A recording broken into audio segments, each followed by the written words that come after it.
Robin Grover picked up the basket with the red and white checkered cloth, her tears filling her eyes and almost flowing down her face. She would not cry yet. As soon as she saw Kristen, she wouldn't be able to hold back the tide. But she still had a 15-minute drive and a 5-minute hike before she could release the emotions. "Ready," she said to herself, looking around the office where she ran events. The house sat empty during weekdays, with Duke off on his fishing boat until at least 1 or 2 in the afternoon. During peak fishing season, he didn't come home until the fish dried up, sometimes for days at a time. He'd been gone for a few days, and Robin expected to hear from him by evening. The boxes on her planning table could wait. For once, the anniversaries, birthdays, and family reunions of the rich and famous could simply wait. Joel Shields had died, and surely even heaven had paused for a moment to welcome him home with open arms.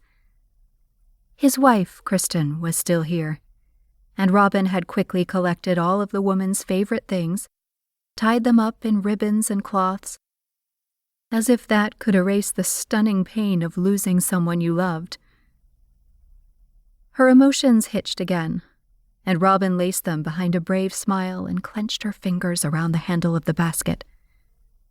She moved, knowing that for her, doing something helped her tame the urge to scream and beg to know why. Yes, staying busy had often kept her mind off the more unpleasant things in life. She made it behind the wheel of her SUV, and she managed to drive across Diamond Island on autopilot. She wasn't sure if the lights she went through were green or not, but she didn't get hit, so they must have been. Kristen and Joel Shields had lived in and ran the Lighthouse on Diamond Island, the largest of the 5 islands that made up Five Island Cove, for almost 4 decades. Located off the coast of Connecticut, north of Martha's Vineyard yet west of Nantucket, Five Island Cove was the epitome of a quaint New England life. South of Cape Cod, the islands were nestled right in the center of the triangle made from some of the most popular vacation destinations for the rich and famous. Once the celebrities and ultra-rich had discovered the islands, vacation homes, weekend getaways, and tourism had soared.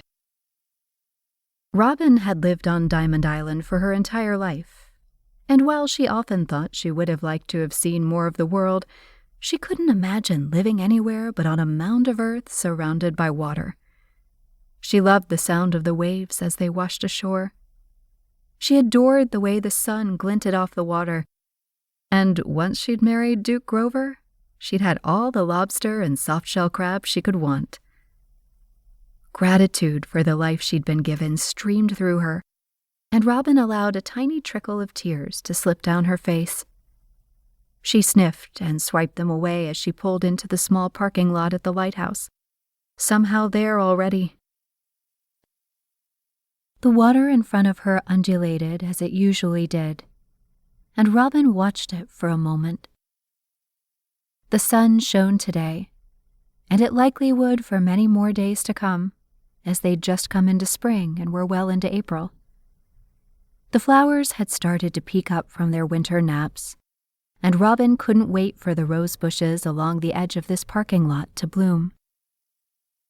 Joel had planted all of them, each a different color, until a few years ago. He'd planted a pink lemonade variety for her, and Robin tensed from head to toe. She exhaled and rolled her neck, trying to get some of the tightness to go. She felt suffocated with grief, as if someone was leaning against her windpipe and she couldn't get enough air. She found she couldn't quite get out of the vehicle, and she peered up at the lighthouse through her window. She'd thrown an absolute bash the day Joel and Kristen had retired from their post here. Their son, Reuben, had taken over the job of making sure the glass was polished, the light beamed out into the darkness, and that ships and smaller craft navigated these waters safely.